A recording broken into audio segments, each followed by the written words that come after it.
Dunia ya leo bwana, kila kitu kinaenda kwa tahadhari. Tatizo letu sisi hatuweki tahadhari, na ndio maana tunajikuta tunaumia. Kwa mfano kwenye mahusiano ya sasa hivi, jitahidi sana usiwekeze haya mambo mawili kwa wakati mmoja kwa huyo mwenzi wako.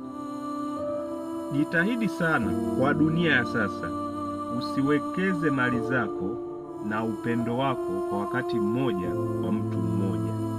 Yaani usimpe upendo na mali zako kwa wakati mmoja. Hiyo ni tahadhari kwamba hata ikitokea akaondoka, akuache na kimojawapo, aondoke na kimojawapo. Mfano, ukiamua kumpenda, hakikisha usiwekeze mali zako kwake.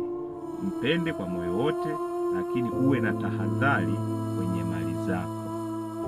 Kwa maana ya kwamba jinsi alivyokukuta kiuchumi, uwe na tahadhari kwamba hata baadaye akija kuondoka, ni vizuri akuache ukiwa umeshaendelea kiuchumi kuliko akushushe chini. Yaani ujikute ulimpenda, alafu ukawekeza mali zako zote kwake, alafu akaja kuondoka akakuumiza moyo na bado akakuacha huna kitu.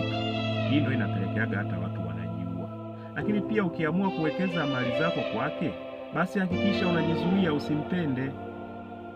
Na hii kitu wanafanyaga sana hawa mapedeje. Yaani yeye atawekeza mali zake nyingi kwako, lakini mapenzi hakuna. Naweza akakupa milioni 3, milioni 10, akakuonga iPhone, gari, lakini hakupendi. Kwa hiyo hata kama baadaye ukija ukimwacha, yeye kwake inakuwa ni vizuri, kwa sababu pesa kama hizo milioni 3, milioni 10, yeye anaweza hata akazichezea kwenye kamari.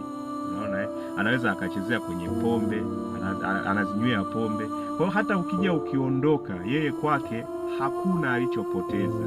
Umenielewa? Yeye kwamba umetumia zile mali zake, lakini yeye hakukupenda.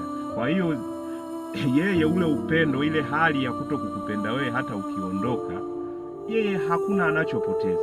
Kwa hiyo kama wewe haukumpenda, hata kama akiondoka na vitu vyako vyote, ile amani ya moyo utakayobaki nayo itakusaidia wewe kuanza kujitafuta upya, urudi katika hali yako ile ya kiuchumi, kuliko kumkabidhi mtu moyo wako, ukamkabidhi na mali zako, akija kuondoka anakuacha huna kitu.